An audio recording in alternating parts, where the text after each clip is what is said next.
Well, let's talk more about Nigeria's 62nd independence anniversary. I'm joined by retired military officer and security expert Colonel Hassan Stanlambo.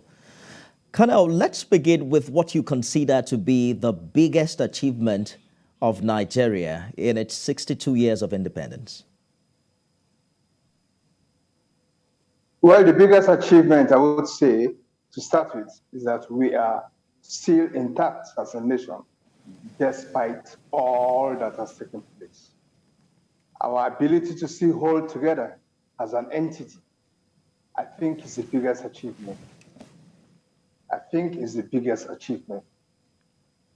And it is because I would say everyone has been able to put in his best to ensure that we remain one. As a family, there will definitely be quarrels here and there, whether you call those quarrels agitations for, breaking out or whatever. They remain quarrels within a family. I think our ability to hold on together is commendable. We must give ourselves some tap on the back, both leadership and followership. And but we should take steps to ensure that we're able to address whatever the grievances are, so that could actually become fully united with the family. Nigeria is a blessed country, but I think we really don't realize how blessed we are, and we are beginning to, take a lot of things for granted. We must take our unity serious. We must take the ability to care for one another serious. Leadership also must really care for the followers. The social contract between leaders and the followers must be kept. Indeed. It rests on a bipod of security component and the welfare component. Let's talk about the security component, Colonel Stanlambo.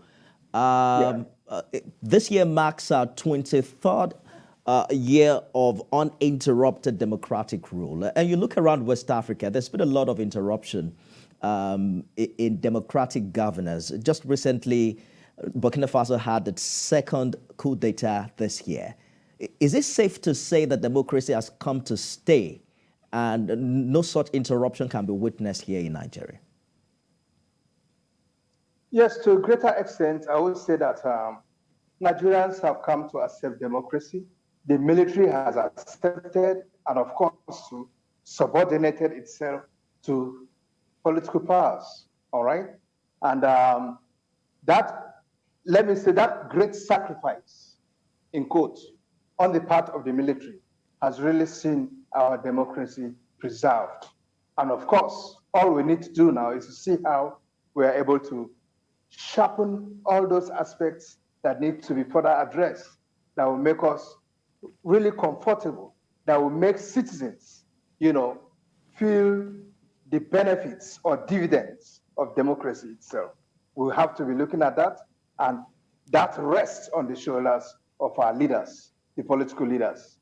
They should not be so keen about helping themselves from our collective patrimony, but be more concerned about how much succor they can bring to bear to the ordinary Nigerian on the street. In recent years, Colonel, we've had to deal with agitation for secession in some parts of the country. There's been the issue of terrorism and recently banditry. How well would you say Nigeria is holding up, and how well would you say we're faring, given 62 years of independence, so to speak? Did you talk about the agitation for self-rule? Yes, I'm talking about how well we've been able to manage these major security challenges, including agitation for secession as well as terrorism. Well, I would say within available resources, we've tried our best.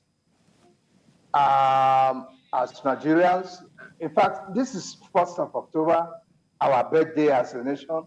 It's not a day to quarrel. It's not a day to raise issues that would, make people uncomfortable.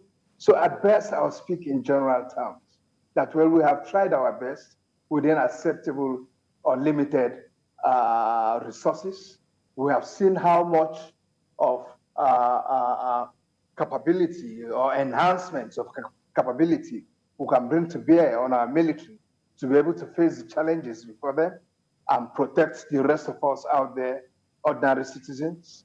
We can only begin to say, look, we appeal to government to do more.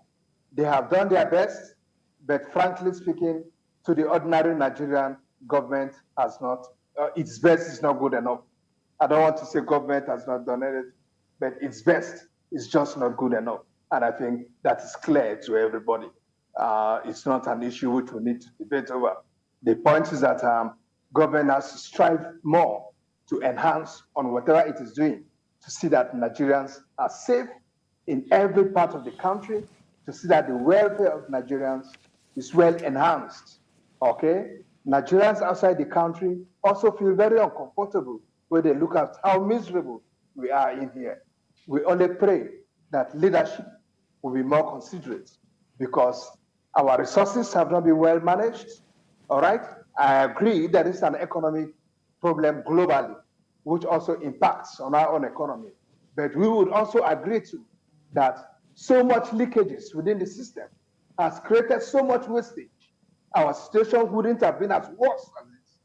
I hope future governments will take this serious because for this government, I mean, they only have nearly 4 or 5 more months and elections are already here. Indeed. So whatever we're saying, we're referring to the future governments to see how they can. Absolutely. It's pre-election year, Colonel, and Nigerians are on the march again to elect the next president.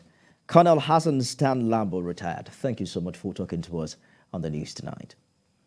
I appreciate it. Thanks.